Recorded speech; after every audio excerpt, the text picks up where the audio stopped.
que vayas a poder licenciarlo y venderlo, ¿no? Porque muchas veces se confunde el tener muchas patentes significa que ya vas a poder cobrar millones de licenciamiento, ¿no? Que tengas la patente no significa que te vayan a comprar la patente. El llegar desde la investigación, pasar por las primeras etapas de desarrollo, no significa que ya puedas llegar al mercado. Eso es a veces también la confusión que tenemos en realidad a nivel general en el país. Piensan que empezar a hacer la investigación y la primera etapa de desarrollo ya con eso llegan al mercado, ¿no? Cuando es mucho más que eso. Tienen que pasar por una serie de etapas para llegar desde un prototipo de banco, para llegar hasta un prototipo que puede ingresar a ya una línea de producción que puede estar dimensionado de acuerdo a lo que se tiene en una línea de producción. Después hay que hacer, obviamente, entrar a hacer todo el marketing para entrar al mercado y recién llegan al mercado, ¿no? Y todo eso significa inversión de muchos millones, haber pasado por todas las etapas de los prototipos hasta llegar a un nivel de producción. Cuesta mucho dinero. Sí, no Gracias. sé si con eso te aclaro la, Sí, la, sí, quizás la duda. solamente quizá en alguna bibliografía en la que encuentren, ¿no? Por ejemplo, las tecnologías que se consideran como los elementos básicos y los que significarían los últimos elementos, ¿no? Que se han hecho en laboratorios y todo ello, ¿no? Quizá para selección de patentes conforme a eso, ¿no? Claro. Bien, ahora les voy a compartir una página donde podrían buscar las patentes, ¿no? Las patentes son de dominio público, Público. ¿sí? O sea, una Ujú. vez que ustedes patentan, y bueno, mejor dicho, primero ustedes solicitan una patente, que les otorguen una patente, y bueno, una vez que les otorguen pasa a dominio público la patente, ¿no? Y ustedes tienen el derecho de explotar ese invento por 20 años. Bien, entonces, ¿qué sucede con Estados Unidos? Vemos que, ¿no? Por eso les decía, la comparación va a ser muy drástica y vemos que Estados Unidos obviamente tiene un avance tecnológico de muchos años y prácticamente están usando toda la tabla periódica, ¿no? Usan hasta las tierras raras. Sí, las tierras raras se usan muchísimo en electrónica, acá tenemos electrónicos y mecatrónicos. O saben que las tierras raras se usan en los componentes justamente de la electrónica, ¿no? Entonces, aquí aprovechan obviamente y fíjense que nosotros cómo estamos. Nuestra tecnología propia está obviamente muy retrasada, tiene muchísimas brechas frente a lo que ya se está trabajando en los países avanzados. Y bueno, vamos a hacer otra comparación también. Dicen que no es muy agradable comparar, pero bueno, es la única forma de saber cómo estamos. Y bueno, en este caso es la producción científica. Bueno, esto es de la producción de Scopus, de 1996 al 2016. Bueno, toda esta información la trabajé en realidad para una consultoría, entonces, bueno, de ahí he extraído cierta información para poder mostrarla, ¿no? Y lo que vemos acá que Perú en esos 20 años ha producido, bueno, en ese rango de años, obviamente que ahora hay algo más en los últimos 5 años, pero dentro de ese rango había producido poco más de 500 artículos científicos, ponencias en congresos, indizadas en Scopus, ¿no? Que indiza con cierto nivel de calidad y es comparable a nivel internacional. Por millón de habitantes, o sea, 500, por cada millón de habitantes teníamos poco más de 500 artículos que habían producido. Y bueno, nuestro PIB per cápita era alrededor en el 2016, de $6.000, $6.045, ¿no? Y fíjese que estamos, bueno, en ese rango estamos por debajo de Colombia, por debajo de Cuba, de China, de Brasil, Argentina. ¿Sí? Y bueno, he puesto algunos países y fíjense, a medida de que va aumentando la producción científica, también va aumentando el PBI per cápita. Entonces es evidente que mientras más producción de conocimiento tenga el país, tiene mayor PBI per cápita, ¿no? Así que no necesariamente, bueno, tenemos que tener la mayor cantidad de materias primas, ¿no? Eso no garantiza. Lo que garantiza actualmente es la mayor cantidad de conocimiento. Sí, adelante, Lynn, con tu pregunta. Sí, justo veía y no que, por ejemplo, Venezuela, Argentina, están mucho antes que nosotros. Esto era para el 2016. ¿Sabes si es que su situación política o su coyuntura política ha Sí, hecho que estos ha índices afectado, cambien? obviamente, afecta definitivamente. El Ah, modelo ok. económico va a afectar, obviamente, la producción científica porque la innovación jala o empuja, como quieran ustedes, a la investigación y al desarrollo, ¿no? Y la innovación, ¿quiénes la hacen? ¿Quiénes son las organizaciones que llegan al mercado? ¿Son las empresas o es el sector público el que atiende el mercado? El sector privado, ¿no? El sector privado, las empresas. Así que Ujú. la innovación está básicamente impulsada por las empresas, ¿no? Entonces, lo que puede hacer el sector público es incentivar de que más bien las empresas empiecen a trabajar en mayor medida con las universidades, ¿no? Pero Claro. las empresas son las que mueven, incluso hasta incentivan que se haga más investigación y más desarrollo tecnológico.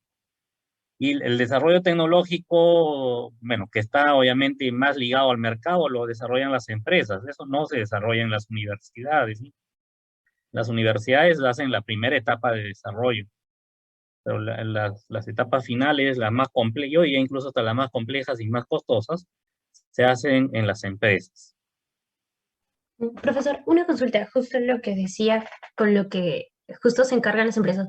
Por ejemplo, si una universidad está desarrollando la primera etapa, el prototipo funcional y todo ello, por ejemplo, no sé si lo vamos a ver más adelante quizá, y ahí nos podría explicar que cómo se hace la repartición de la propiedad intelectual entre los investigadores, la universidad, o en Perú al menos cómo se maneja, y cómo es que si una empresa va a recibir la transferencia tecnológica del desarrollo, si le corresponde algo a los investigadores o todo ese tipo de cosas. También las vamos a ver más adelante, quizá. Bueno, no va a dar el tiempo. Todos estos temas los vemos en la maestría, por ejemplo, y ni siquiera nos alcanza para cubrir el tema, porque eso es, Ah, bueno, es básicamente, ahí tendrías que volverte tú especialista en transferencia tecnológica, ¿no? Y ujú, volverte especialista un poco, ver la parte legal, que son los contratos, ¿no? Ahora, el investigador ah, tiene contrato con la universidad, ¿no? Entonces tiene que ver, generalmente en las universidades ya existen algunas políticas de cómo se va a repartir si hay algún tipo de licencia, qué beneficio, qué porcentaje de beneficio le llegaría al investigador, ¿no? Y dentro del contrato de transferencia tecnológica se define cómo va la empresa a pagar económicamente a la universidad si la patente es de la universidad. ok, profesor, gracias. Sí, ¿qué maestría es la que menciona? Porque, bueno, este tema me La, encanta, es una de las cosas a las que me quiero dedicar. la maestría en gestión y política de la innovación y la tecnología, justamente en la que se trabaja todos estos temas. Ah, Y ok. como te digo, la maestría no alcanza para cubrir, porque solamente hay un curso donde se ve el tema de transferencia tecnológica y propiedad intelectual, ¿no? Y si Mm, quieres ahondar en eso, tendrías que especializarte en propiedad intelectual y en transferencia tecnológica, ok, ya, profesor, gracias. ¿no? Sí, sí, con lo que ustedes pregunten con el mayor gusto, sí, no tengo ningún inconveniente. Y si vemos, obviamente no hay información actualizada de esta y tampoco ha cambiado mucho en los últimos 40, 50 años. Nuestra oferta académica es muy tradicional, ¿no? Y el mundo está cambiando, el mundo es cada vez es más diferente. ¿Sí? Tenemos las mismas carreras, bueno, han aparecido algunas carreras nuevas como la de ingeniería mecatrónica, la ingeniería de telecomunicaciones en los últimos años, pero después no hay mayor cambio, ¿no? En otros países incluso tienen hasta bachilleres de inteligencia artificial, ¿no? Ya son carreras incluso desde el pregrado muy especializadas. Mientras tanto, nuestra oferta universitaria aún sigue muy tradicional y obviamente eso nos va a costar después, porque no nos estamos preparando a los cambios que se vienen en el futuro, ¿no? Y si ustedes revisan en LinkedIn y bueno, y diferentes páginas sobre cómo se está moviendo la demanda laboral, es muy dinámica y es muy cambiante. Bueno, van a encontrar bueno, de repente especialidades y demandas de este tipo, ¿no? un arqueólogo digital para buscar, bueno, qué ha sucedido de repente en un ciberataque. Pilotos de drones para diferentes aplicaciones también están siendo demandados. Ingenieros genéticos, estamos hablando del caso de la industria nueva que va a haber de clonación de órganos. Tecnólogos financieros, ¿no? Ahora, bueno, para manejar el tema de finanzas tienes que explotar tu data, así que y tienes que conocer de una serie también de tecnologías para ver dónde se va a invertir, ¿no?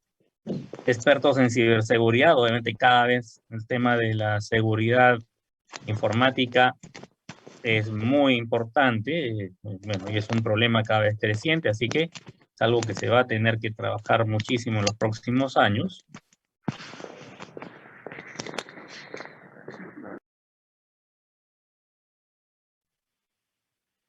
Y entonces, bueno, arquitecto de nuevas realidades para la, bueno, realidad virtual, realidad aumentada.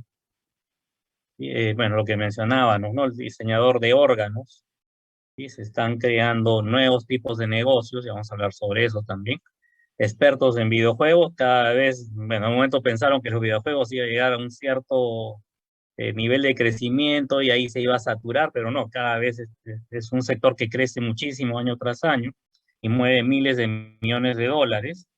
Bueno, el tema de data science, a nivel global tenemos un déficit de expertos en data science. En Latinoamérica se habla de un déficit de 250.000 expertos, o sea que hay trabajo en data science. Y en Estados Unidos se habla de 400.000 más o menos expertos que se necesitan para cubrir la demanda actual, ¿no? Expertos en agricultura vertical, si ustedes ven las noticias, cada vez es mayor, bueno, el aprovechamiento de edificios, obviamente no en nuestro país, pero sí en otros países para poder cultivar, ¿no? En los techos están aprovechando justamente para hacer, bueno, lo primero que hacen es hidroponía, ¿no? Cultivos hidropónicos.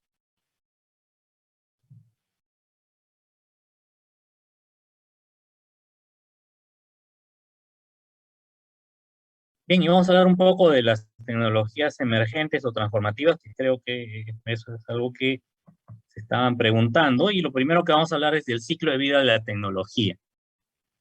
Bien, cuando una tecnología empieza a aplicarse en sus primeras etapas, y se habla de una tecnología emergente. Obviamente no tiene un alto rendimiento, es una tecnología cara, que tiene el riesgo de ser sustituida también por otra tecnología emergente, generalmente es lo que sucede. ¿Sí? Así que hay muchísimo riesgo en que esta tecnología no vaya a prosperar. Y después, bueno, cada vez que mejora su rendimiento, bueno, se empieza a extender, se aplica en más productos, y obviamente es menos costosa, empieza a crecer, tiene más usuarios, y llega un momento en que obviamente su rendimiento ya no puede mejorarse tan rápidamente, entonces decrece, bueno, las mejoras que se pueden hacer a esta tecnología hasta ahí que llega un punto en que prácticamente no es posible mejorar más, ¿no? Ya llegó al límite de las mejoras y se habla de que la tecnología ha llegado a un rendimiento ya de saturación, ¿no? No se puede mejorar más. Obviamente en este punto ya es una tecnología, bueno, más económica, es más accesible, pero también ya es dominada por más países, ¿no? Ejemplo de tecnología madura o, bueno, prácticamente saturada, el caso de las laptops, por ejemplo, ¿no? O sea, no es una tecnología emergente ni de crecimiento, obviamente, ¿no? ¿Eso qué significa también? Que tratar de ingresar a un mercado con una tecnología madura o saturada es más difícil también, ¿sí? Porque ya está manejada, controlada por las grandes empresas. Donde tenemos mayor posibilidad de tener éxito es con las tecnologías emergentes.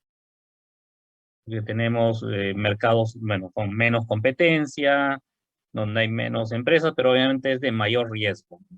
Hay mucho riesgo con las tecnologías emergentes.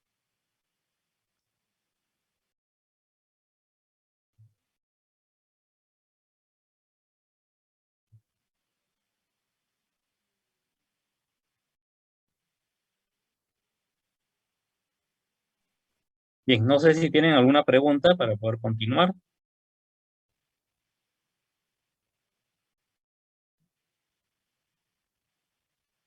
Bien, entonces de alguna forma ya tenemos idea de cuál es el ciclo de vida de la tecnología, ¿no? Y es básicamente tiempo versus rendimiento.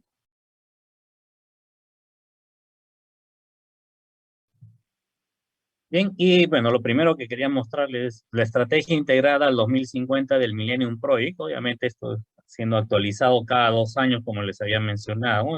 Bueno, ustedes pueden revisarlo esto en el libro State of the Future, Estado del Futuro. Bueno, yo lo voy a, bueno, describir muy rápidamente. Ahí pueden revisarlo con más detalle en ese libro. Y acá habla de una estrategia integrada basada en las tecnologías emergentes, ¿no? Una de estas tecnologías es la agricultura de agua salada. Un ejemplo es, bueno, los cultivos que están desarrollando en China de arroz para poder sembrar arroz en terreno salobre, ¿no? En terreno que contiene sal. ¿Cuál es la ventaja de manejar cultivos que soporten, que resistan el terreno salobre, que no necesitan agua dulce para regar? O sea, pueden usar agua de mar o agua de mar rebajada, no sé, mezclado con agua dulce, entonces necesitan menos agua dulce, necesitan, bueno, obviamente menos energía, impactan en menor medida sobre el cambio climático, y obviamente hay comida en época de sequía también, ¿no? Lo que abunda son los terrenos salobres y el agua salada. La otra tecnología es la carne sin animales. Y hay dos corrientes, ¿no? Una es usar células madre para poder cultivarlas en un laboratorio con fluidos nutritivos y pueden obviamente hacer crecer fibra de pollo, fibra de res.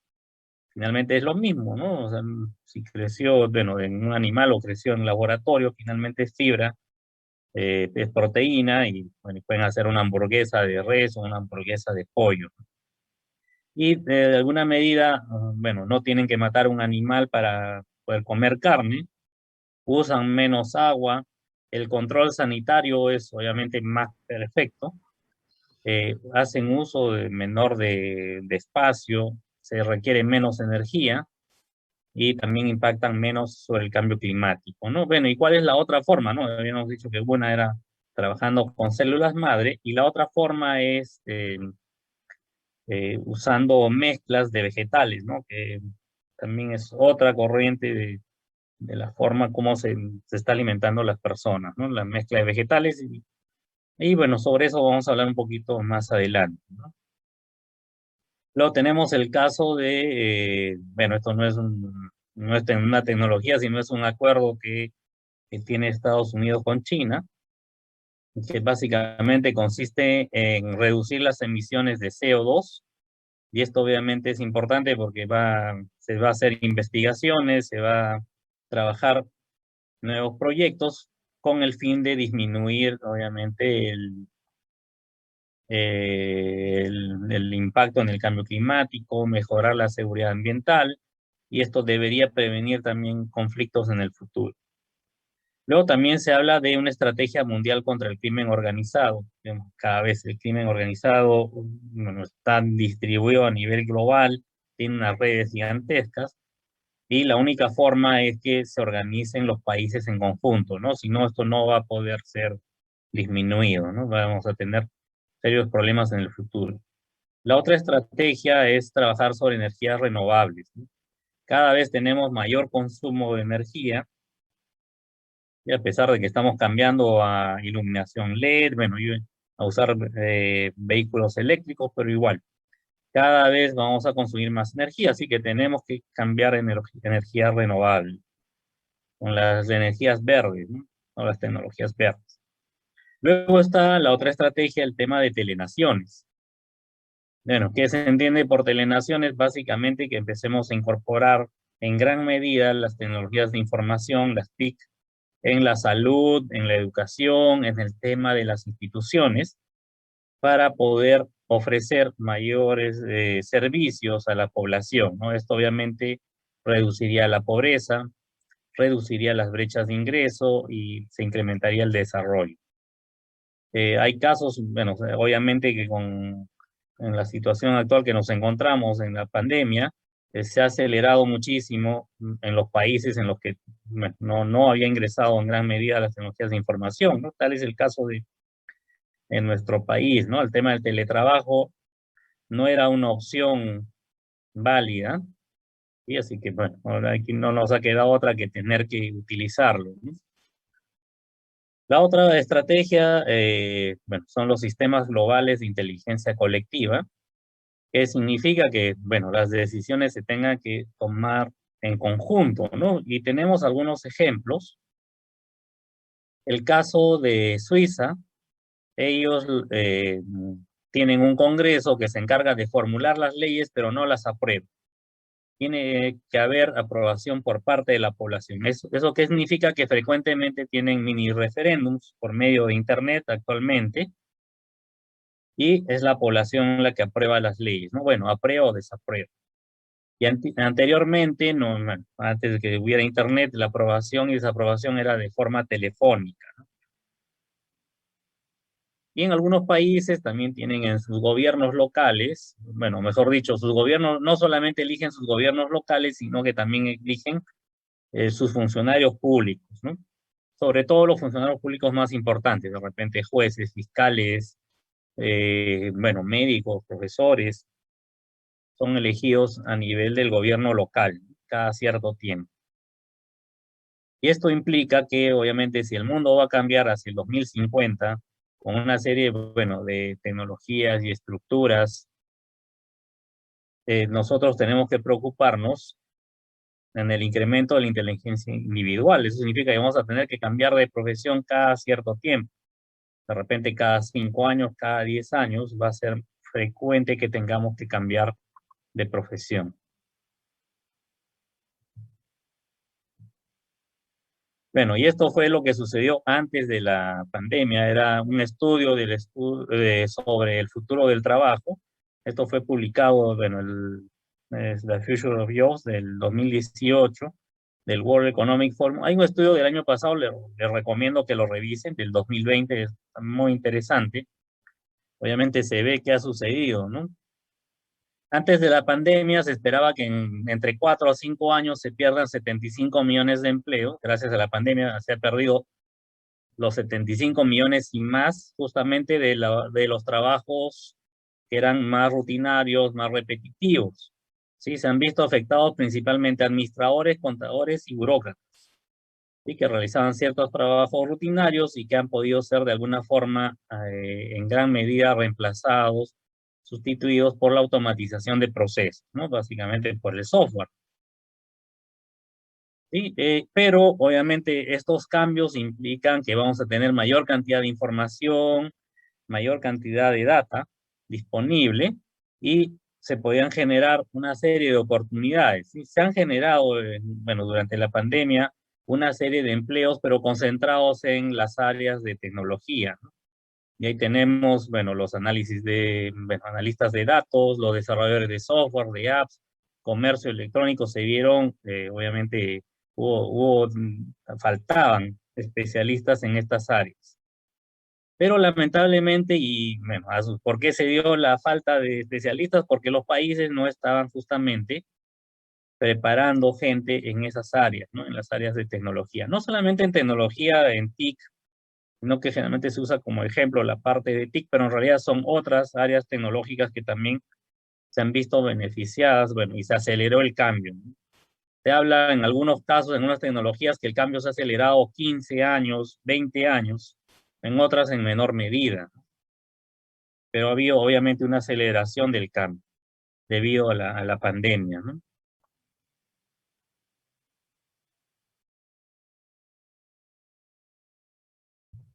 Y justamente voy a comentar sobre las tecnologías emergentes. Esta es una forma de clasificar del Imperial College de London. Ellos clasifican de esta forma, la clasifican en 5 grupos. Y bueno, y vamos a ver cada uno de estos grupos. Ellos hablan de TIC avanzadas, de biotecnología, neurotecnología, tecnologías verdes y tecnologías de los materiales, ¿no?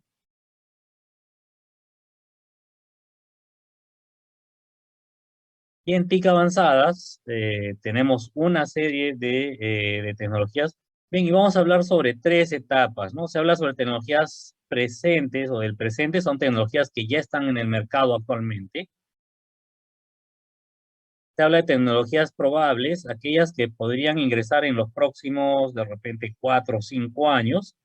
Y se habla de tecnologías posibles, aquellas que, bueno, todavía están en un desarrollo incipiente y entrarán al mercado de repente de acá a 10 o 15 años. O de repente tampoco llegarían a entrar al mercado, ¿no? Existe el riesgo de que en los próximos años pueda desarrollarse otra tecnología que, bueno, sea mejor, sea más eficiente y, bueno, y esta tecnología de repente no llegue a ingresar al mercado. Y bueno, algunas de ellas, podemos mencionar que ya están en el mercado, que es el caso de las criptomonedas. Obviamente con la pandemia se ha visto muy impulsada. Se habla de una burbuja incluso de las criptomonedas que podría obviamente reventar en cualquier momento y producir una crisis, sobre todo para los que invirtieron en este tipo de divisas, ¿no? Criptodivisas. Tenemos cepillos de dientes conectados a Internet. El caso de Internet, las cosas está cada vez ingresando más a diferentes niveles y tenemos hasta el caso extremo de cepillos de dientes conectados a Internet, ¿no? Bueno, ahí tienen estadísticas de cuántas veces se han cepillado al día, de, bueno, cuántas veces, qué tiempo se cepillaron en cada una de, pues, cada vez que usaron el cepillo. Existe reconocimiento facial en circuito cerrado de TV. Bueno, esto está obviamente más avanzado incluso. En el caso de China lo utilizan para sus sistemas de pagos desde hace 3, 4 años aproximadamente. Bueno, aparte del WeChat también, ¿no? Y del Alipay también, ¿no? Que son sus sistemas de pagos muy utilizados en China. Y hemos tenido varias cirugías robóticas intercontinentales, ¿sí? Desde Europa a Estados Unidos hicieron operaciones y viceversa, ¿no? Y lo que se está trabajando actualmente, que, bueno, que es una tecnología probable, es que los equipos robóticos de cirugía operen solamente con supervisión, ¿no? Porque actualmente está un médico dirigiendo la operación, obviamente, todo el tiempo.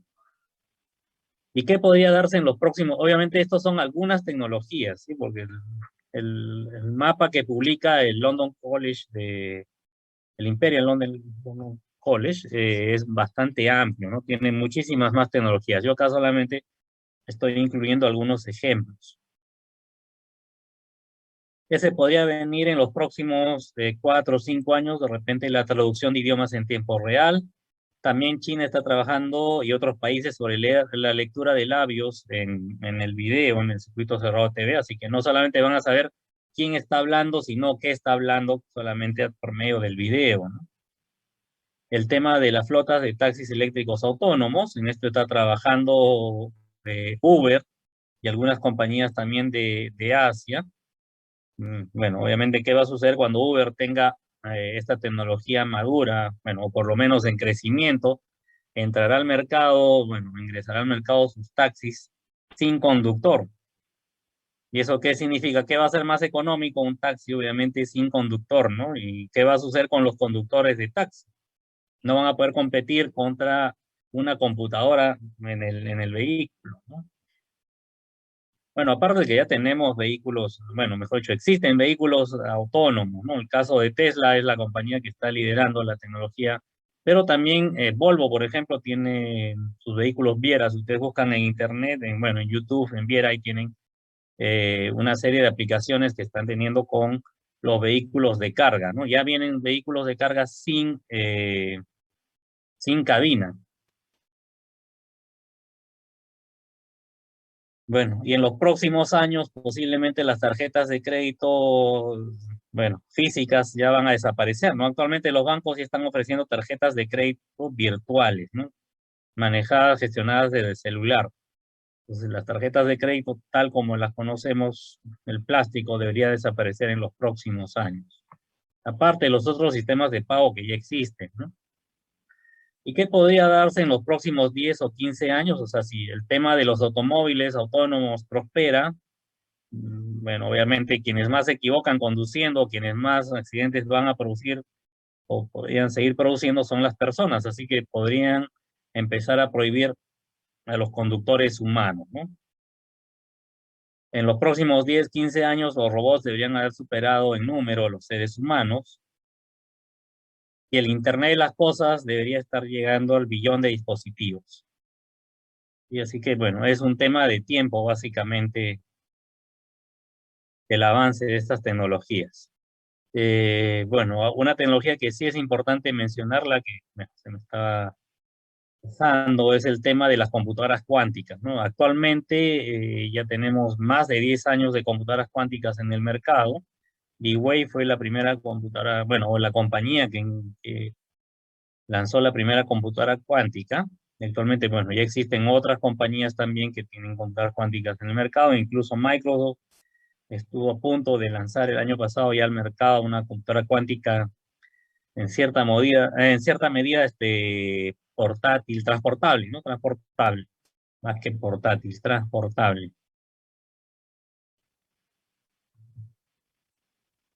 Las biotecnologías también han avanzado, obviamente para combatir bueno, para crear las vacunas se ha tenido que avanzar muchísimo. Pues es otro grupo de tecnologías que también se han acelerado bueno, en los últimos meses. Pero hablemos de qué estaba ya en el mercado, ¿no? El tema de agencias de citas por ADN, bueno, la búsqueda de pareja ya con tecnología y de acuerdo a la compatibilidad de, bueno, de los genes, de pueden buscar pareja. Terapia basada en genes se está avanzando muchísimo en eso para sobre todo tratamientos preventivos, ¿no? Bueno, ya en el 2016 se tuvo la primera bacteria artificial, ¿no? Eso significa que se está trabajando en organismos sintéticos. ¿Eso qué significa? Que en un futuro muy cercano vamos a tener en gran medida los laboratorios bacterias, ¿no? Van a ser bacterias modificadas que hacen el trabajo de los laboratorios, ¿no? Ingresan un producto, bueno, que la bacteria lo va a consumir y bueno, esta bacteria va a fabricar otro producto. Estamos hablando, bueno, de productos químicos. Y ustedes podrían tener una planta en base solamente a bacterias donde ingresan cierta sustancia química y obtienen un producto o también podrían obtener diferentes productos donde no tienen máquinas, sino lo que tienen son bacterias. Así que esa podría ser una tendencia en el futuro. Bueno, el tema de clonación comercial de mascotas ya está hace algunos años en el mercado.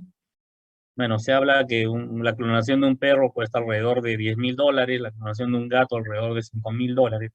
Y hay compañías que ofrecen este servicio, bueno, tanto en Estados Unidos como en China, ¿no? Los plásticos en base a cultivos, bueno, ya tenemos hasta bolsas, ¿no? Hechas de maíz, hechas de yuca. Así que, bueno, esto es lo que ya está en el mercado. Y lo que podría venir en los próximos 4 o 5 años, posiblemente desaparezca bueno, o la investigación en antibióticos, porque vamos a trabajar, bueno, con biotecnología. Y una de las tecnologías que se ha utilizado también para fabricar las vacunas es el tema de la edición genética, ¿no? Donde la tecnología, una de las tecnologías específicas es CRISPR-Cas9, ¿no? Que permite justamente poder editar los genes. Sí, se habla incluso de un cambio de paradigma, ¿no? Donde los seres vivos son el hardware bueno, y los genes son el software, ¿no? Y si ya se puede editar, entonces se puede cambiar el programa, ¿no? Justamente existe una fundación en Estados Unidos que se llama Matusalén, bueno, ya por el nombre se imagina a qué se dedica, ¿no? Están trabajando ellos en, obviamente, combatir el envejecimiento. Y bueno, ¿qué más podemos mencionar acá? El tema de, bueno, usando la misma técnica de fabricar o producir carne en laboratorio, también están trabajando en producir carne, cuero sin animales, ¿no? Así que es lo próximo que podríamos tener en los siguientes años. El tratamiento con células madre para curar el Parkinson y la clonación de órganos humanos son tecnologías que harían estar entrando en los próximos años.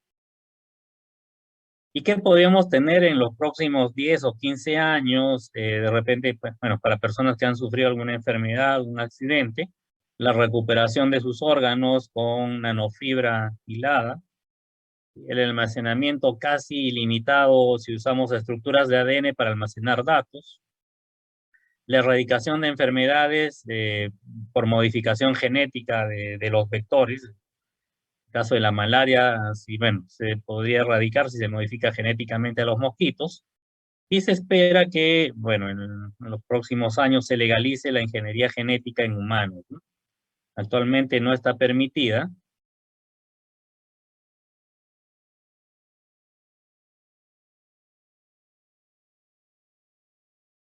Y veamos el otro grupo de tecnologías emergentes.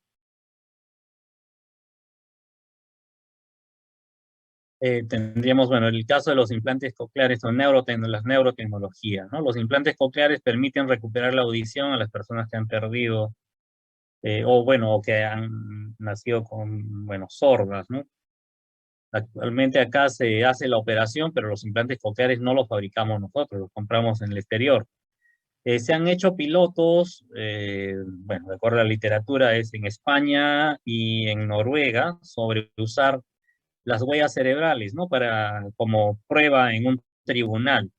Obviamente, con una huella cerebral se puede saber si la persona dice la verdad o está mintiendo con una certeza superior al 99%. Entonces, si se empieza a usar esto de manera legal, cambiaría completamente, obviamente, el esquema y el paradigma de un proceso. Se imaginan, o sea, las personas que están involucradas, desde la policía, los fiscales, los abogados, cambiaría todo eso básicamente a un experto en imágenes y un juez, ¿no? Más no se necesitaría más personas involucradas. Y luego tenemos bueno, el tema de las extremidades protésicas o las prótesis controladas por el pensamiento, ¿no? Actualmente, si ustedes hacen una búsqueda, van a encontrar alrededor de 6 compañías que fabrican estas prótesis robóticas controladas por el pensamiento, pero tienen obviamente un costo alto, ¿no? Pero bueno, ya están en el mercado. Así son las tecnologías emergentes. Inicialmente son costosas, bueno, todavía su rendimiento de repente no es el óptimo, pero bueno, ya están siendo utilizadas. Y bueno, por ahí van a encontrar también, si ustedes buscan en algunos cascos neurales, bueno, que podrían sustituir o podrían ser utilizados para, bueno, realizar algunas acciones en las computadoras, ¿no? ¿Y qué podría venirse en los próximos años, 4 o 5 años? Posiblemente sillas de ruedas controladas por el pensamiento. La tecnología que debe estar entrando en los próximos años, todavía no es seguro, que el control de los celulares por el movimiento ocular, ¿no?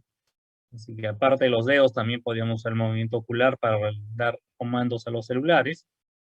El implante de retinas artificiales para la recuperación de la vista. E incluso existen patentes de sustitutos del alcohol sin resaca, ¿no?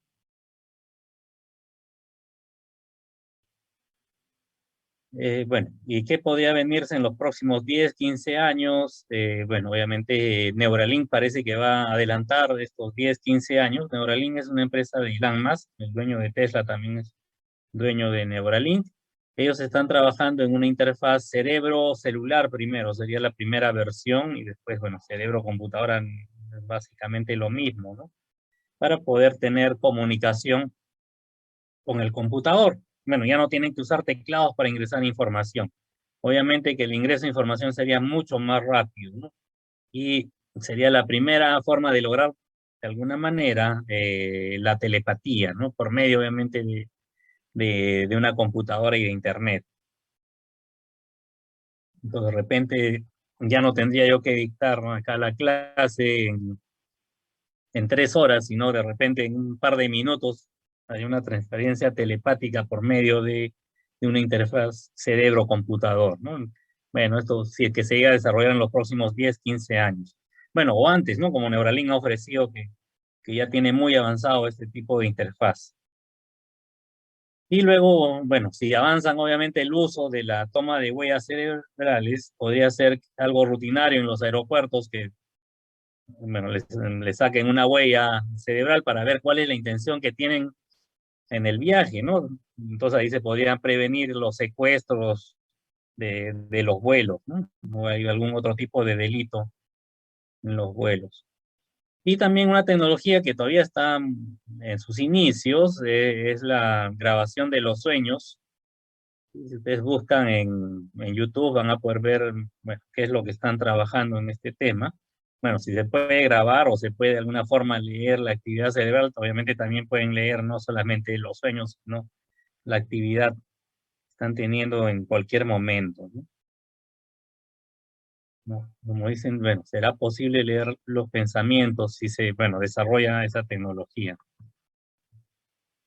Y bueno, lo que tenemos son también las tecnologías verdes, que van mucho más solamente a lo que son la parte de energías verdes, ¿no? Bueno, tenemos el caso de recolección de energía vibratoria. Actualmente existen celdas solares híbridas. Recogen energía de, bueno, de la radiación solar, pero también de la vibración. Entonces eso significa que pueden producir energía las 24 horas del día. Obviamente cuando no hay radiación solar, es menor la cantidad de energía, pero igual siguen produciendo energía ininterrumpidamente. El alumbrado público LED ha crecido en los últimos años en otros países. Creo que en nuestro caso todavía nos falta muchísimo por hacer. Las centrales eléctricas domésticas también en otros países está creciendo. Acá todavía la regulación no lo permite. Estamos muy retrasados en el tema regulatorio. Los biocombustibles de algas, en el caso, bueno, Costa Rica, Chile también incluso ha avanzado muchísimo en los biocombustibles de algas. Bueno, hace algunos años ya tenían ellos una planta piloto de 1 megawatt. Supongo que habrán crecido, ya no le he hecho seguimiento en los últimos años. Y existe una compañía bueno, valga la redundancia, que es Not Company, si ustedes buscan en internet, de chilena, que ellos producen leche, mayonesa y helados en base a mezclas de vegetales. Sí, bueno, y se llama Not Milk porque no es leche, pero parece leche. En sabor, textura, características es muy similar. Not Mayo tampoco es mayonesa, pero parece mayonesa. Y Not Ice Cream, que bueno, no es helado, pero parece helado, ¿no? Y lo que podría venir en los próximos 4 o 5 años, bueno, son los vehículos con ultra baterías para poder tener bueno, un alcance muy alto. Hablan de incluso 800 kilómetros por carga. Eso significa que su vehículo eléctrico podría llegar hasta 800 kilómetros de alcance con una carga completa. En los próximos años se debería estar eliminando ya las bombillas incandescentes. Ya existen algunos avances sobre celdas solares transparentes que podrían reemplazar a los vidrios o las ventanas en los edificios. Eso significa que tendrían doble función, ¿no? Bueno, se está trabajando también en lo que son baterías biodegradables, porque cada vez usamos más baterías en diferentes dispositivos, y la carne sintética ya debería ingresar a los supermercados. Hay varias compañías que están trabajando en este tema, pero básicamente no logran bajar el costo de producción. ¿Y qué podríamos tener en los próximos 10, 15 años? Bueno, todavía por el tema regulatorio, los drones para pasajeros todavía no están entrando al mercado. El delivery por drones, bueno, esto se ha avanzado muchísimo gracias a la pandemia, así que en los próximos años posiblemente entren en mayor medida. También existe una serie de prototipos para convertir la energía térmica oceánica ya en producción comercial. Y bueno, esto sí se ha avanzado. Se esperaba que el hiperbucle recién esté en el mercado de acá 10 o 15 años, pero parece que entre este y el próximo año vamos a tener los hiperbucles, ¿no? Que básicamente es un tren bala dentro de un tubo al vacío, ¿no? Tilling, no sé si tienes alguna pregunta.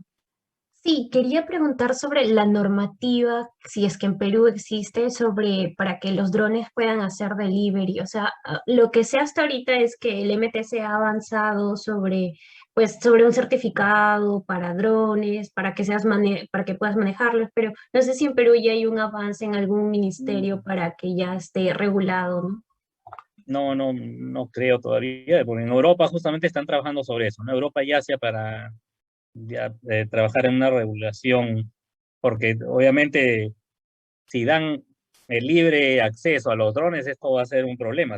Vamos a tener los drones chocándose posiblemente en todas partes, ¿no? Así que eso lo tienen que regular, ¿no? Cómo se van a manejar las rutas, lo mismo que sucede con las rutas aéreas, va a tener que haber rutas para drones, ¿no? Para poder justamente poder permitir drones para pasajeros y delivery por drones. Jorge, adelante con tu pregunta. Sí, buenas noches, profesor. Una consulta. Cuando hablamos de carne sintética, es, digamos, la carne que no viene directamente del animal, ¿no es así? Sí, sí, sí, Y, una carne que la han producido de alguna otra forma, ¿no? Y la otra son mezclas, ¿no? O sea, la carne de soya y de otras mezclas de vegetales son mezclas, eso no es, ya. es un equivalente a Pero ahí mezcla, hay, ¿no? ujú, y ¿habrá algún impacto, digamos, en la salud de las personas? O, Más bien tienes controlado el tema sanitario, más bien cuando comes una carne de res o de pollo, podría haber el riesgo de que te infectes de algo o de que, bueno, alguna sustancia que haya comido el animal también. En cambio, en laboratorios, si, bueno, si fue controlado el crecimiento de las células madre para producir la fibra, obviamente no debería tener nada incluso, ¿no? Incluso podrían producir fibra, proteína sin grasa, ¿no? Lo que no es posible dentro del animal. El animal siempre va a tener algo de grasa, algo de colesterol, ¿no? ya, vale, gracias. O sea, aquí el tema es el precio, básicamente. Una vez que controlen el tema de precio a nivel, bueno, ya industrial, esto van a salir al mercado. Creo en Singapur salió si no me equivoco, es el primer país donde ya están vendiendo carnes sintéticas. No me equivoco, fue el año pasado. Por ahí preguntan sobre el cuero sintético, ¿no? Bueno, todavía están trabajando en eso, porque obviamente si producir carne todavía no puede competir con el costo, el cuero mucho menos todavía, ¿no? Que tiene un menor valor que la carne.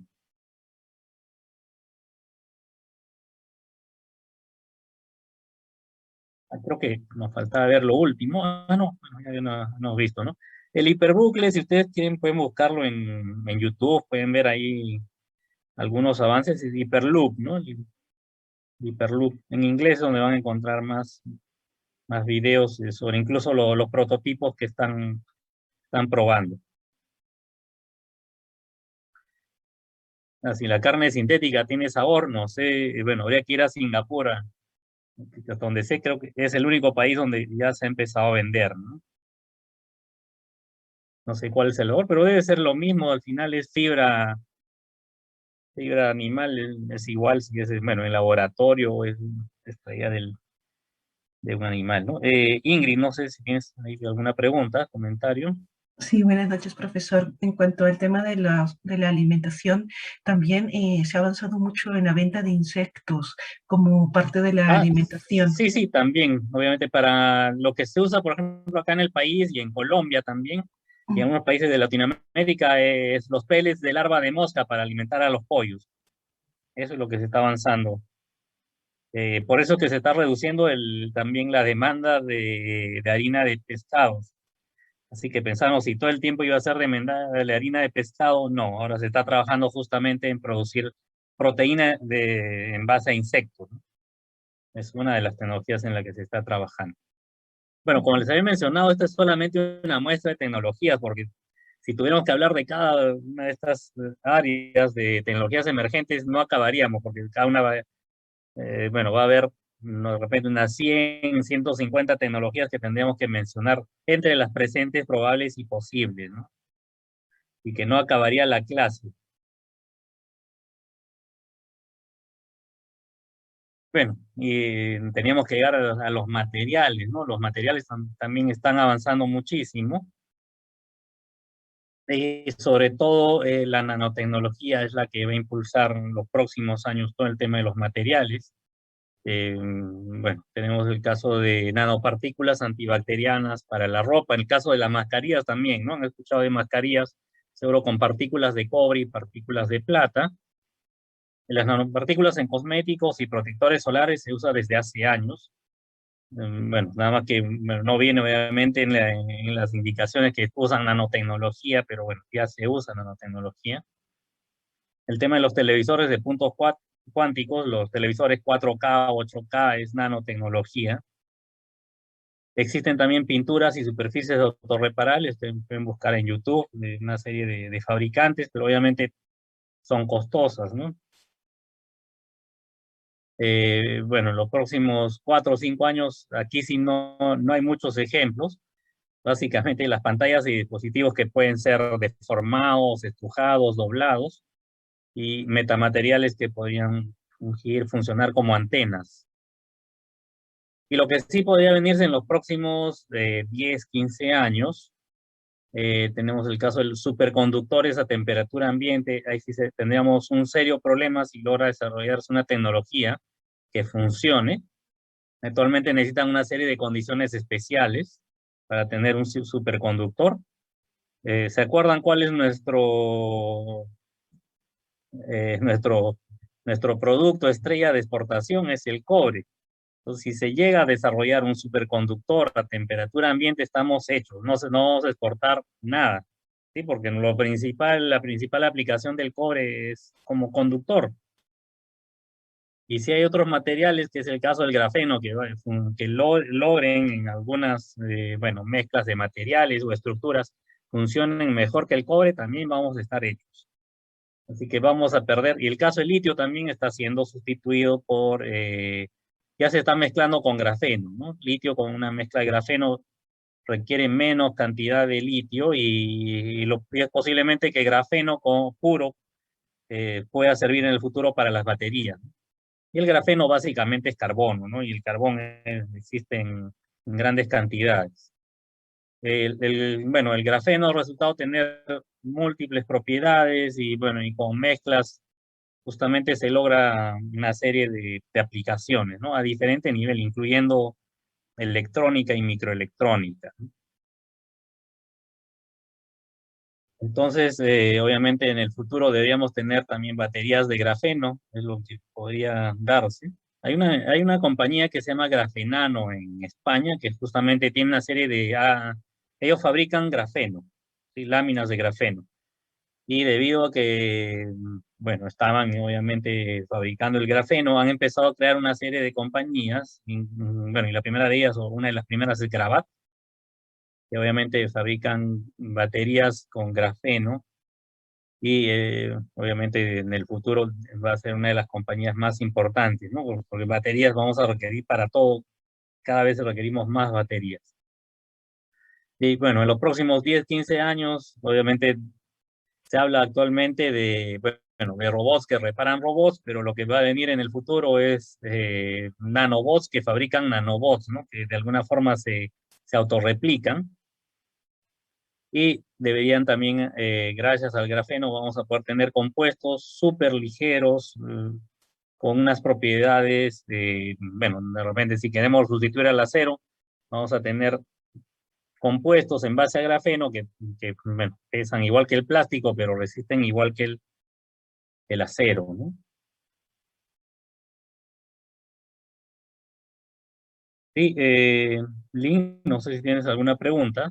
Y era una pregunta, ¿sabes si en Perú están trabajando con fibra de carbono? Si hay alguna industria que, pues que haga diseños o impresiones en fibra de carbono.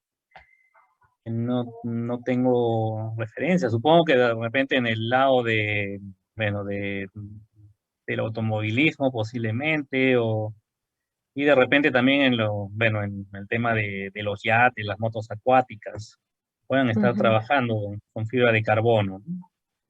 ujú. Ya, profe, gracias.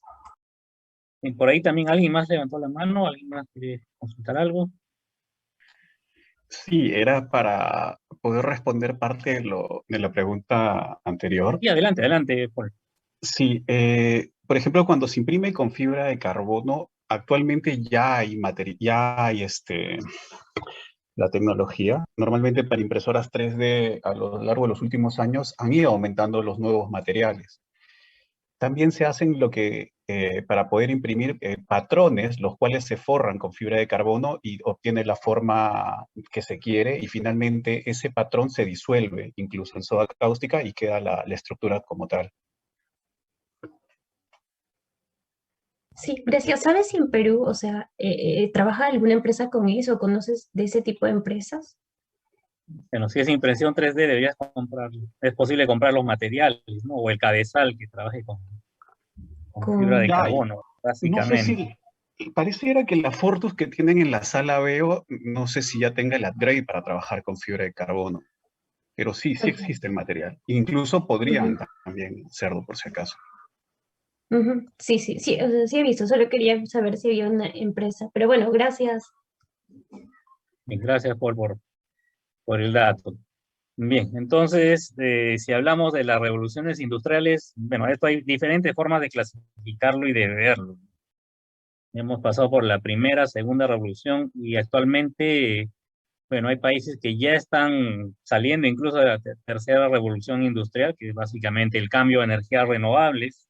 Hay países que tienen muy bien programado que al 2030 van a pasar al 100% de energías renovables. Obviamente no estamos nosotros. Están convirtiendo sus edificios en plantas de energía con este tipo bueno, de vidrios. El tema bueno, de las baterías en base a hidrógeno y otras tecnologías. El tema de interconectar todas las casas que ya producen energía bueno, básicamente es construir una red eléctrica inteligente que pueda aprovechar y desperdiciar el mínimo de energía. Y obviamente la tendencia va a ser a transporte de vehículos todo eléctrico, ¿no? Hay países, como les digo, que hacia el 2030 ya deberían tener, bueno, estar saliendo incluso de la tercera revolución industrial. Y lo que tenemos, bueno, que lo ha iniciado básicamente ha sido Alemania, es la cuarta revolución industrial en base a industria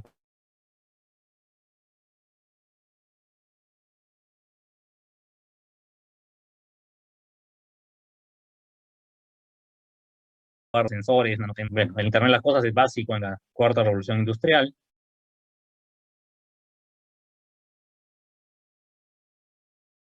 Y esto permitiría en los próximos años el ingreso de una gran cantidad de dinero, bueno, ingreso y producción obviamente, y obviamente va a afectar muchos empleos tradicionales, pero como ya hemos mencionado, se van a crear otros tipos de empleos, ¿no? Pero obviamente la gente tiene que estar preparada.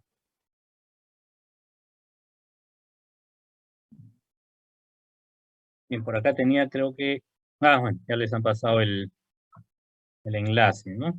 Bien, y lo que se podía venir, bueno, si hay algunos países que ya están entrando a la cuarta revolución industrial, entonces esos países serían los primeros en entrar a una quinta revolución industrial, donde, bueno, la convergencia tecnológica va a ser mayor entre tecnologías digitales, físicas y biológicas. Y, obviamente que aquí va a ser el uso bueno, de analítica, de impresión 3D, el tema de los drones, de realidad virtual, realidad aumentada, obviamente las tecnologías 5G y posiblemente 6G, ¿sí? Los sistemas de almacenamiento de energía, eso también va a influir muchísimo, el tema de robotización, automatización, en diferentes niveles, ¿no? No solamente pensemos en fábricas, sino también en los hogares. Así que los cambios que se vienen en los próximos años cada vez van a ser más radicales, más abruptos y en tiempos más cortos. Bien, no sé si tienen hasta este punto alguna pregunta.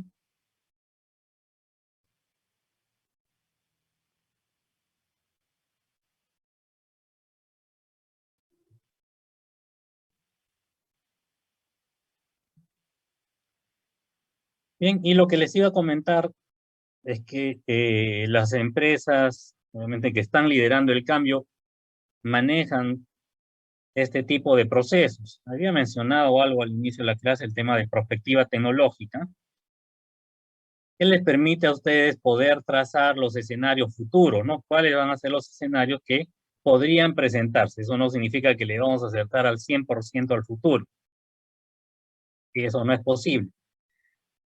Y las otras metodologías están, bueno, concentradas en vigilancia tecnológica, que, bueno, lo principal es ver los artículos científicos y ver las patentes para ver cuáles son los cambios que se podrían dar en los próximos años, que también es un insumo para la perspectiva tecnológica. Y la otra herramienta es gestión del conocimiento, ¿no? Entonces, aquella información que obtengamos nosotros de vigilancia tecnológica, la vamos a sistematizar. Aquella información externa, interna, también la vamos a sistematizar. ¿Sí? La perspectiva tecnológica también nos genera ciertos insumos, también vamos a sistematizar esta información. Y finalmente, en base a los escenarios futuros, en base a las tendencias tecnológicas, y en base a la información sistematizada, lo que vamos a hacer es tomar mejores decisiones. Y de alguna forma vamos a reducir la incertidumbre del futuro para poder planificar. Y es por eso que hay empresas que, si ustedes ven, hacen el cambio de giro y ustedes dicen, ¿cómo es posible de que cambien de giro, de que incorporen nuevas tecnologías, aparentemente muy fácil o sin grandes pérdidas han podido hacer el cambio? Justamente porque planifican el futuro. Sí, se están preparando para el futuro y tienen muy bien estudiados los posibles escenarios que se van a dar en el futuro. Entonces pueden hacer esos cambios, obviamente adelantarse las otras empresas, ¿no?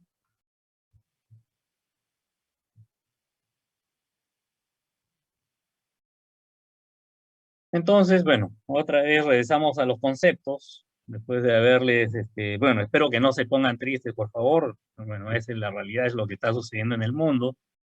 Es mejor saber bueno, qué cambios se están dando y, bueno, y tenemos que aprovecharlos, ¿no? No podemos esperar a que, obviamente, estos cambios vengan solos y nos arrastren, sino tenemos que ver dónde podemos nosotros concentrarnos y, de alguna forma, participar de esos cambios.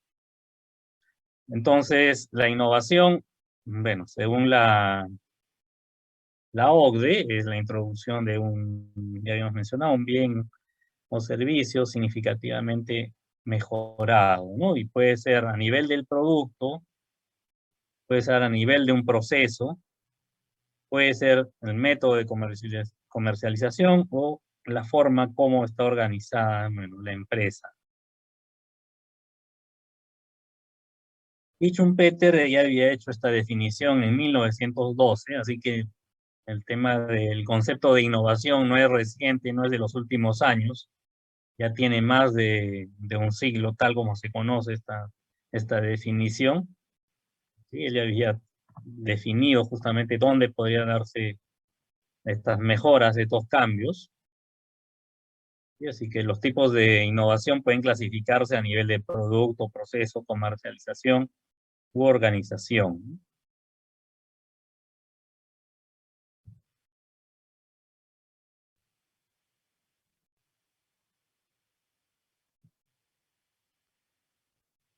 Entonces, creo que a nivel de innovación de producto está claro, ¿no? Aquí, bueno, hay un bien, ¿sí? Si fabricamos una tablet que obviamente ingresa al mercado, vamos a producir una innovación a nivel de bien, bueno, producto como bien.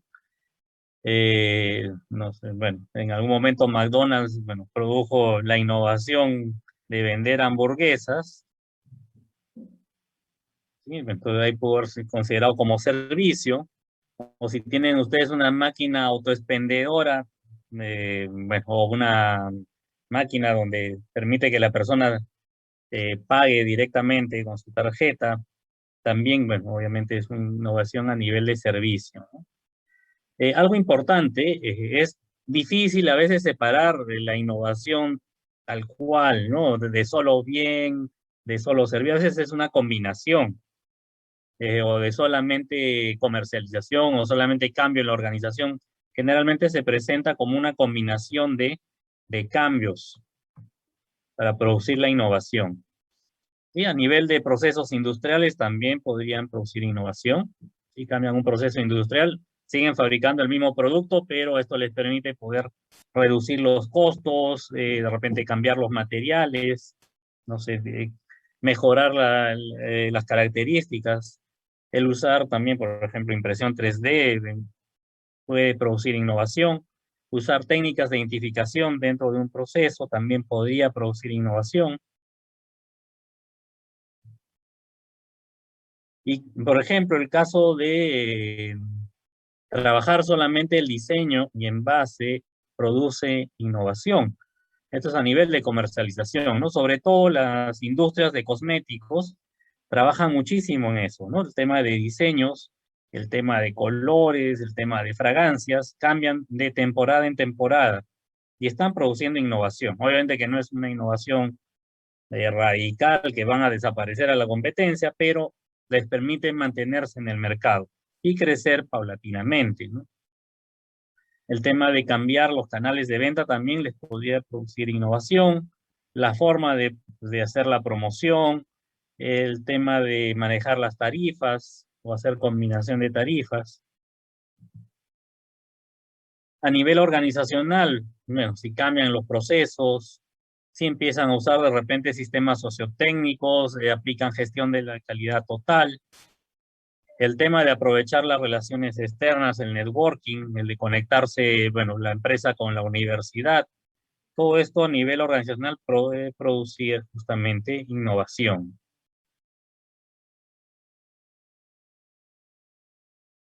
Bueno, y nuevamente vamos a hablar del ciclo de vida de la tecnología. Y para recordarles, bueno, las 4 etapas: emergencia, crecimiento, madurez y saturación, y es el tiempo versus el rendimiento, ¿no? A medida que avance el tiempo, si la tecnología se va usando en más productos, va a mejorar, obviamente, bueno, o es porque está mejorando el rendimiento y porque está bajando sus costos, ¿no? Y justamente vamos a hablar sobre el ciclo de vida del producto, ¿sí? Y tiene cierta vinculación, ¿no? Generalmente, cuando los productos se introducen al mercado es porque se está aplicando alguna tecnología emergente, alguna tecnología que no estaba aplicando la competencia. Y a medida que obviamente logramos mayores ventas en el tiempo, bueno, tenemos el crecimiento del producto, y cuando llegamos a un punto en el que ya no se puede aumentar más las ventas del producto, llegamos a la etapa de madurez, y también, bueno, generalmente coincide con, de alguna forma, con la saturación de la tecnología, y después entra el producto en declive, ¿no? Empieza a ser sustituido por otro producto. Y entonces ahí tenemos algunos ejemplos en diferentes etapas. Y ustedes pueden encontrar otros posiblemente. Y entonces, bueno, tenemos algunas coincidencias, ¿sí? Entre, bueno, y hay alguna superposición, obviamente, ¿no? Generalmente coincide que, nuevamente mencionamos, que bueno, mientras el producto va aumentando en ventas, acá la tecnología va aumentando en rendimiento, cada vez es menos costosa. Y cuando la tecnología obviamente ya no se puede mejorar más, porque bueno, el producto obviamente ya no puede competir más de mejor manera en el mercado, ¿no? Entonces empieza a perder mercado. Y bueno, obviamente cuando entra una tecnología nueva, se habla de una innovación bueno, radical, si es que sustituye a otros productos en el mercado, y después vienen innovaciones de mejora, ¿no? Mientras va produciéndose bueno, los cambios de rendimiento. Y después, bueno, cuando esta tecnología llega a ser madura o llega a saturarse, puede entrar otra tecnología nueva y la puede sustituir. En este caso, otra vez se vuelve a dar una innovación radical en esta ruptura, en este cambio tecnológico. Acá tenemos un ejemplo. Bueno, yo creo que ya aquí ya no han visto los discos de vinil, que pudo haber sido en su momento una tecnología emergente. Sí, fue bueno, pues, se pudieron dar las mejoras y después fue reemplazado por otra tecnología. Y fue cambiada por los compact disc, ¿no? Bueno, después los compact disc fueron mejorando, ¿no? Antes fueron los CD, DVD, los Blu-ray, y después fue sustituido el compact disc con otras tecnologías, ¿no? ¿Qué tecnología sustituyó a los compact disc? No sé si se acuerdan. MP3. Bueno, podrían hacerlo, bueno, por el streaming, ¿no? Porque inicialmente los MP3, bueno, o el formato es el MP3, pero lo que ha sustituido es el caso para películas, bueno, los servicios Netflix, de Prime Video, entre otros, para música, bueno, Spotify y otros, ¿no?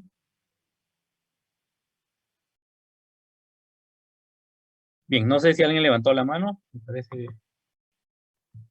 Sí, Sí, profesor, fui yo. Ingrid, Ahora Ingrid, que adelante, sí, Ingrid.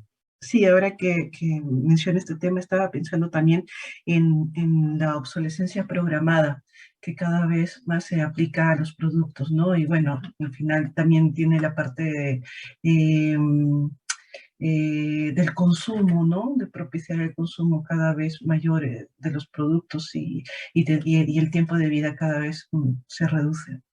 Sí, pero eso está cambiando ya en algunos países, ¿no? Y en algunas industrias también. Tal es el caso de Philips para iluminación en algunas instalaciones ya gubernamentales en Europa. Philips ofrece el servicio de iluminación, ¿sí? ¿Eso qué significa? Que si se queman las luminarias, tiene que ir y cambiarlas. Obviamente que ir y cambiarlas le va a salir más costoso. Así que están fabricando luminarias que pueden durar más de 10, 15 años, ¿no? Sin tener que ser reemplazadas. Y también está entrando en algunos países de Europa, todavía en menor medida, por ejemplo, el servicio de lavadoras, ¿no? O sea, no te venden la lavadora, sino te alquilan la lavadora. ¿Eso qué significa? Si la lavadora se malogra, van, reemplazan la lavadora por otra y bueno, y no sigue con la lavadora funcionando, ¿no? Eso va a cambiar obviamente la obsolescencia programada, ¿no? Porque, bueno, obviamente a ellos no les conviene que la lavadora se malogre ni que obviamente ni las luminarias se quemen, ¿no? Mientras duren mayor tiempo, más prolongado, requieren menos mantenimiento, ellos van a ganar más, ¿no? Entonces esa va a ser, creo que, la forma para poder romper. O sea, todavía son indicios por dónde podría ir justamente los cambios en los próximos años.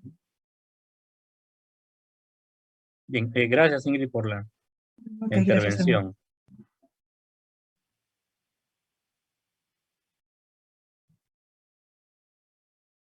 Sí, exactamente, como mencionan ahí, por la economía circular, ¿no? Es una tendencia bastante fuerte, sobre todo en Europa.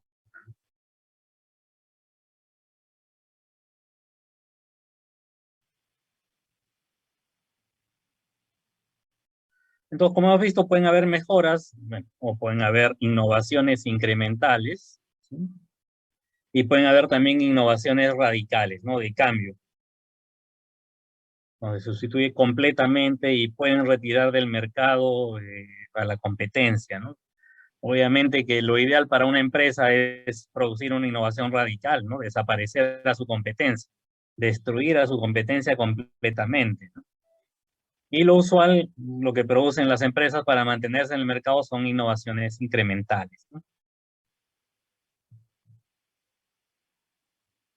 Y obviamente una innovación radical de producto significa que tienen características que tienen un valor que los diferencia significativamente de la competencia y de lo que tenían anteriormente sus competidores, ¿no? Mientras que una innovación incremental es básicamente, bueno, están teniendo una mejora en el rendimiento o desempeño. Bien, no sé si tienen alguna pregunta hasta este punto.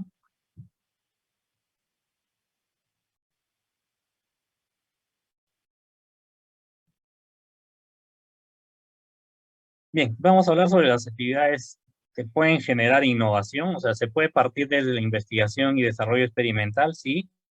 Puede ser un punto de partida, pero se tiene que pasar por todas las etapas de desarrollo hasta llegar a la transferencia tecnológica a la empresa y que la empresa también continúe con el desarrollo hasta llegar al nivel productivo, ¿no? Puede hacer el marketing, justamente lo que pasa acá. Tiene que hacer el marketing. Ahora, no necesariamente la empresa tiene que desarrollar la tecnología, sino que puede comprar la tecnología, la puede licenciar, existen diferentes, puede comprar el equipo ¿sí? Con la tecnología incorporada, ¿sí? O puede concentrarse en el lado de diseño, el lado de colores, el lado de fragancia, como hemos mencionado. Existen diferentes actividades que pueden generar innovación. Obviamente, aquellas que pueden producir innovación radical son aquellas que inician, se dan desde la investigación y el desarrollo experimental. Principalmente, ¿ah? No necesariamente, principalmente.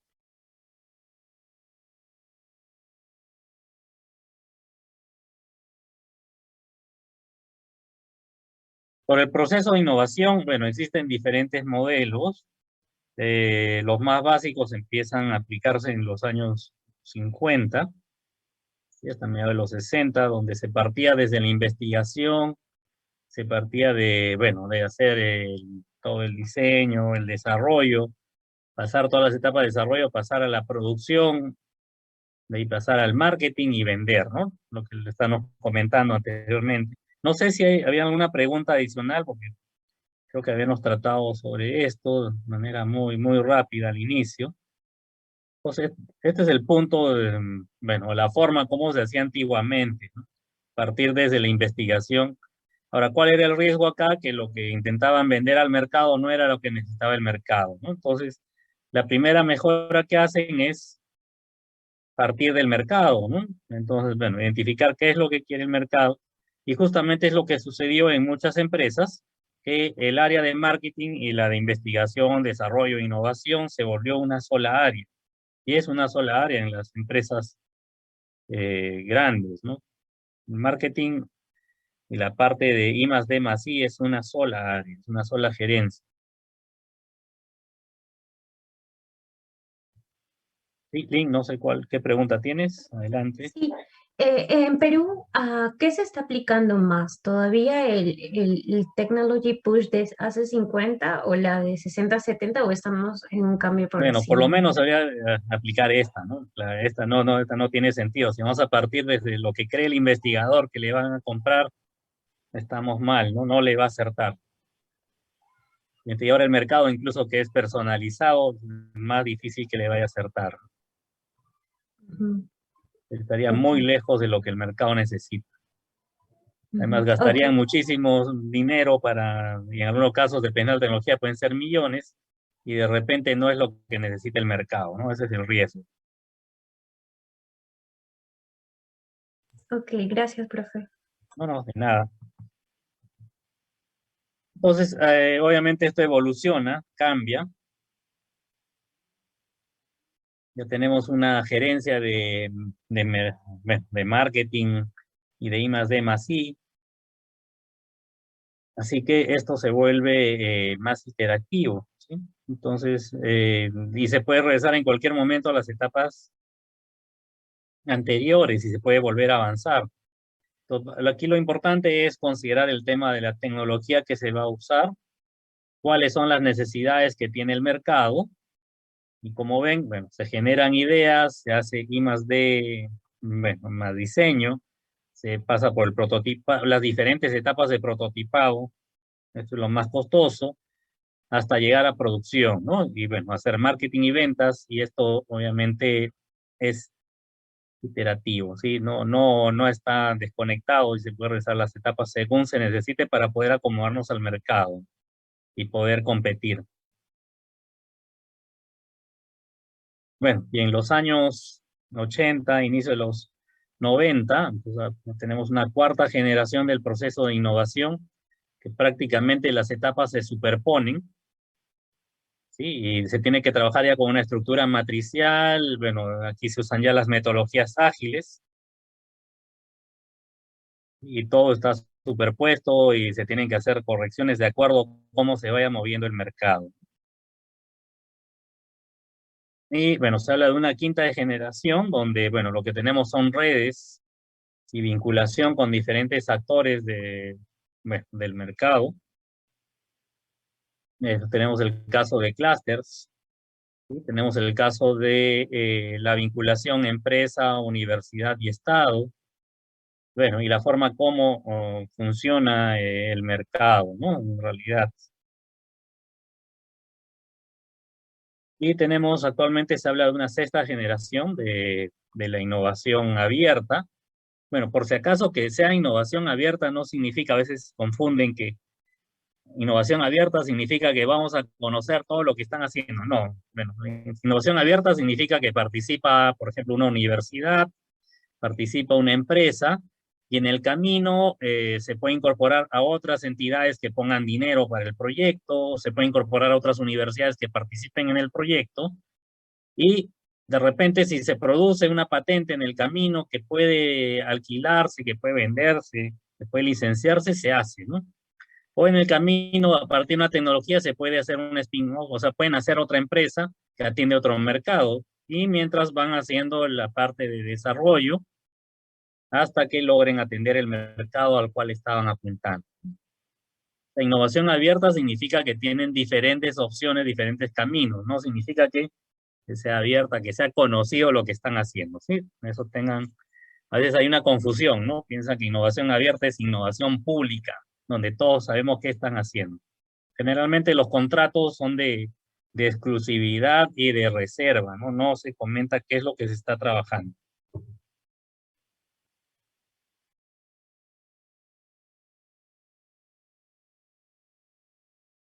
Obviamente el por qué se aplica la innovación abierta, o sea, por qué tenemos que incorporar a otras organizaciones, principalmente porque es difícil concentrar el conocimiento en una empresa o en una universidad, o bueno, o en un grupo de empresas o en un grupo de universidades, ¿no? Entonces tenemos que lograr interactuar con los top, con los que conocen más de ciertas tecnologías y de ciertos mercados para poder obviamente tener éxito, ¿no? Ya no, las organizaciones ya no pueden trabajar solas, tienen que encontrar justamente a sus socios estratégicos para poder lograr, bueno, si se puede, una innovación radical, ¿no? Y obviamente no toda la gente brillante está concentrada en una sola empresa, ¿no? Obviamente está distribuida entre las empresas y las universidades. Bien, no sé si tienen alguna consulta hasta acá, alguna duda.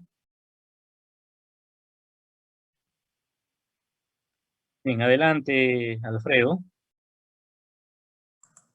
Sí, profesor, buenas noches. La consulta va por lo siguiente. Con respecto al tema de los productos, ya que usted mencionó que, bueno, en este caso estamos en este tema de las innovaciones, y a veces, digamos, para que un fabricante, digamos, comience a hacer una investigación o un desarrollo, tiene que proyectar quizás qué tanto este producto va a tener éxito, ¿no? Y en ese sentido, Tiene que hacer entiendo... primero prospectiva tecnológica, usualmente, ¿sí? Tiene que estudiar cuáles son los escenarios Exacto. futuros, tiene que hacer vigilancia tecnológica, tiene que hacer gestión del conocimiento. Ujú. Por ejemplo, entiendo que existen técnicas, no sé, de repente sus experiencias con respecto al tema del market share de los productos. Sí, bueno, existen diferentes métodos, ¿no? Para poder identificar, trabajar los mercados, pero eso es solamente un tema de marketing, nada más. Esto es mucho más complejo, ¿no? O sea, si quieres si quieres producir innovación de manera sistemática y metódica, tienes que tener una organización que pueda trabajar todos estos procesos. Ujú. Ok, gracias.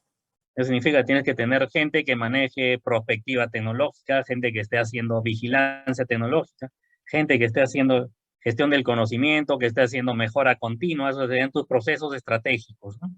Y con eso esté tomando las decisiones del rumbo de la empresa, ¿no? Obviamente que dentro ahí tienes, bueno, tienes tus procesos misionales, tienes tus procesos de soporte.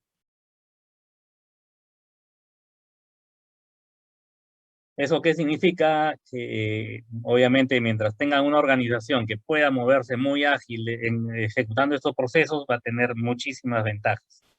¿Y qué sucede con las medianas empresas y las pequeñas? Bueno, van a tener que agruparse para poder hacer estos procesos, ¿no? Porque son costosos. Sí, o sea, vigilancia tecnológica todavía puede ser de repente los procesos más económicos que lo podría hacer la mediana empresa. Pero la pequeña empresa no va a poder hacer vigilancia tecnológica, ¿no? Tiene que juntarse con otras pequeñas empresas para poder hacer vigilancia, por lo menos, ¿no? Si quieren hacer prospectiva, va a tener que juntarse con, bueno, va a hacer un clúster, ¿no? de muchas empresas pequeñas. Y que también es un tema del tamaño de la organización para poder aprovechar estos procesos. Y bueno, los sistemas de innovación, bueno, significa que, ¿qué sucede? Que bueno, podemos aprovechar justamente el tema, el triángulo de Sábato, básicamente es el primer modelo de sistema de innovación que se plantea, que es básicamente la articulación de las empresas con las universidades por incentivo del Estado. Ahora, para hacer un sistema, obviamente tiene que existir ciertos elementos que interactúan entre ellos y tienen un objetivo común. ¿Eso qué significa? Que en muchos casos no existe el sistema. Lo que tenemos son actores aislados, separados.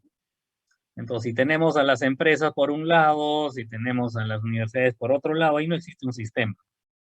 Simplemente son actores. Y estos son modelos, simplemente. O sea, un sistema de innovación no es que vayamos a forzar a que trabajen en conjunto. Son modelos. Entonces, lo que se puede hacer es empezar a trabajar, empezar a articular para que empiecen bueno, a interactuar, ¿no? Y a veces existe una bueno, concepción errónea de pensar de que las empresas, la gran empresa no está trabajando con la universidad. En muchos casos no trabaja con la universidad peruana, pero sí están trabajando con universidades extranjeras. ¿Sí? Entonces, bueno, no quiero mencionar sectores ni específicos, pero sí están trabajando con universidades extranjeras, básicamente porque tienen obviamente el conocimiento y hemos visto cuál es el nivel de conocimientos en otros países, entonces están trabajando, ¿sí? Con universidades extranjeras porque básicamente por el conocimiento que tienen, ¿no? Entonces traen investigadores de otros países, trabajan en investigaciones con otras universidades para lograr justamente los resultados que esperan, ¿no? Y los sistemas pueden ser, obviamente, la interacción entre universidades y empresas puede ser a nivel nacional, puede ser a nivel regional, pueden ser en ciertos sectores, ¿no? En el caso de TICS, bueno, el gastronómico, o pueden ser a nivel de las ciudades, ¿no? Son los sistemas de innovación locales.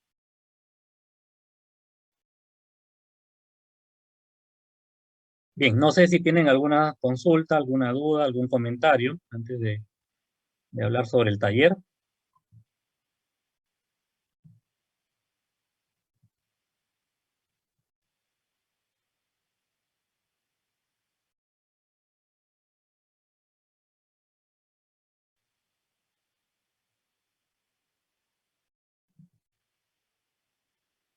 Bien, vamos a hablar Profesor, rápidamente una sobre... consulta, Sí, ¿va a sí. dar un break? Disculpe, ¿va a dar Eh, un break o nos vamos a ir de largo y vamos a salir Vamos de antes? largo y para terminar, vamos a hacer una media hora de taller y ahí voy a llamar a 2 o 3 grupos y ahí cerramos. Ah, ok, gracias.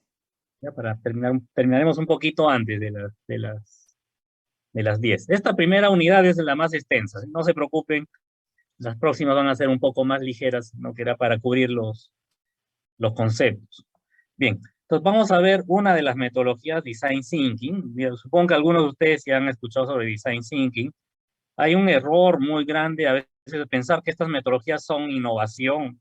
Sí, estas metodologías no son la innovación. O sea, bueno, pueden ayudar a clarificar las ideas en algunas de las etapas, pero no producen necesariamente de por sí en innovación, ¿no? Porque en algunos casos ya he encontrado organizaciones cuando he hecho algunos trabajos, algunas consultorías, donde piensan que ya tienen un sistema de innovación y lo único que han hecho es aprender algo de design thinking, algo de metodologías ágiles y piensan que ya están preparados para hacer y producir innovación de manera sistemática y metódica y cuando ya estamos viendo necesitamos hacer mucho más que eso, ¿no? Necesitamos procesos complejos que nos permitan poder reducir la incertidumbre para tomar mejores decisiones. Entonces, bueno, Design Thinking, bueno, de por sí solo no produce la innovación, ¿no? Pero sí nos ayuda, básicamente para poder mejorar nuestras ideas de qué es lo que necesitan los clientes, ¿no? Ese es el objetivo de de Design Thinking.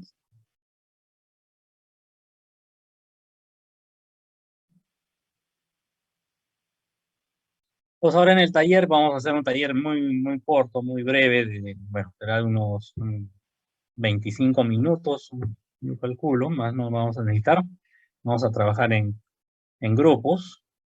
Bueno, vamos a trabajar en grupos aleatorios porque debido a, bueno, la cantidad de grupos no podríamos trabajar, bueno, definitivamente no puedo asignarles un tema a cada grupo, no nos daría el tiempo, y tampoco voy a poder asignarlos a diferentes salas, ¿no?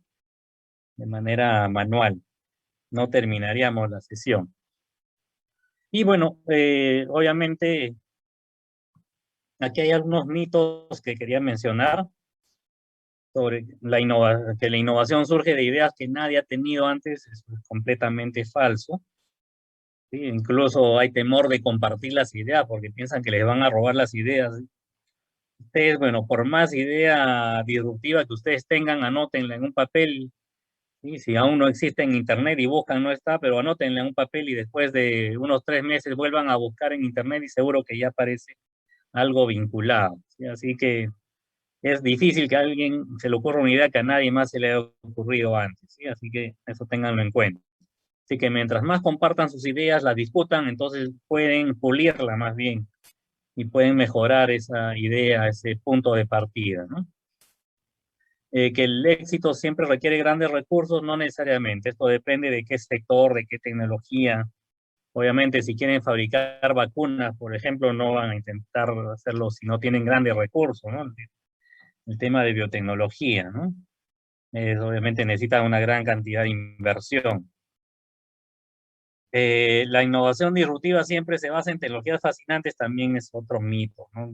No necesariamente, puede ser una tecnología muy sencilla, muy simple, obviamente que ahí el riesgo es alto también de que los copien, ¿no? Pero pueden producir una innovación disruptiva. Obviamente que el grado de protección por la dificultad de la tecnología es menor, ¿no? Porque van a poder copiarlos en menor tiempo, van a poder imitarlos, pero igual podrían producir una innovación disruptiva. Y bueno, ustedes van a encontrar bueno, estas definiciones de diferentes autores. ¿Qué es lo que nos permite Design Thinking? Básicamente es tratar de identificar esas necesidades que tienen las personas y tratar de identificar la tecnología que existe en el momento y la estrategia del negocio para finalmente producir mayor valor para el cliente, ¿no? Eso es básicamente lo que queremos lograr con Design Thinking, ¿no? Bueno, entonces cada equipo va a definir un proyecto. Bien, bueno, esto obviamente lo vamos a repetir cada vez de manera más rápida, ¿sí? Porque vamos a trabajar, o sea, Design Thinking en la próxima sesión lo tienen que hacer en 5 minutos, ahora tal vez se demoren un poquito más. Bien, entonces tienen que definir un proyecto, tienen que definir un público objetivo dentro de cada grupo. Tienen que pensar aplicar una tecnología emergente. Bueno, ya hemos dicho que de repente no necesitan usar tecnologías emergentes para producir innovación disruptiva, pero en este caso vamos a forzar a que usen alguna tecnología emergente y vamos a definir un posible modelo de negocio. ¿Cómo ganarían el dinero? ¿No? Vendiendo el producto, bueno, o vendiendo un bien, ofreciendo un servicio. ¿Cuál es su modelo de negocio? ¿Qué es lo que van a ganar ustedes? ¿Cómo van a capitalizar? ¿No? Entonces, básicamente es lo que tienen que lograr en cada equipo. Entonces, para esto vamos a tener unos 25 minutos y de ahí voy a llamar a algunos grupos a la sala. Así que, por favor, tienen que trabajar, tienen 25 minutos. Y las etapas de Design Thinking básicamente tienen que, bueno, vamos a verlas, tienen que empatizar. ¿Sí? La empatía, bueno, es básicamente tienen que tratar de pensar, bueno, en su usuario, en la persona, ¿sí? Bueno, pensar en qué es lo que necesita esta persona, cuál es su interés, bueno, sobre cierto bien o servicio. Y entonces Design Thinking nos permite justamente centrarnos en el usuario. ¿sí? Entonces vamos a pensar en qué piensa, qué ve, qué dice, qué escucha, ¿sí? Cuáles son sus necesidades, ese es el dolor, y cuáles son los beneficios que podríamos satisfacer con el bien o servicio que nosotros queremos vender, ¿no? Entonces, enmarcados en ese problema que hemos identificado que tiene el cliente, el usuario, vamos a pensar en una solución, ¿no? Básicamente, ¿sí? Entonces, vamos a enmarcarnos en eso, ¿no? Entonces, vamos a idear, vamos a crear múltiples ideas, bueno, dentro del grupo, de acuerdo al tiempo que tenemos, y vamos a justamente pensar cómo podríamos resolver el problema de nuestro usuario, de nuestro cliente, ¿no? Obviamente aquí no vamos a poder prototipar, pero lo que se hace usualmente es hacer algunos prototipos para justamente hacer validaciones, ese es el objetivo, ¿no? Fabricando el prototipo es que podemos justamente validar. Bien, entonces, bien, voy a formar los grupos, ¿no? Les voy a dar 25 minutos y de ahí llamamos a algunos grupos para poder ver que nos compartan qué han podido plantear. Bien, no sé si tienen alguna pregunta. Entonces, dentro de cada grupo van a definir, sí, tienen la libertad de definir cuál es el problema que quieren resolver y cuál es el cliente que ustedes quieren, o el tipo de cliente al cual se quieren enfocar.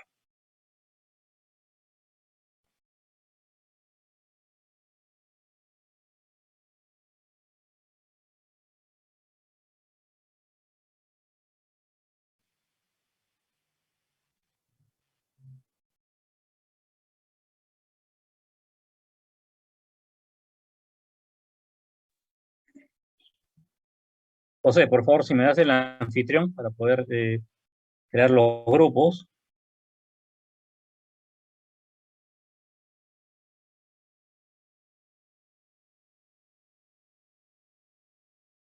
Bien, por ahí hay una pregunta.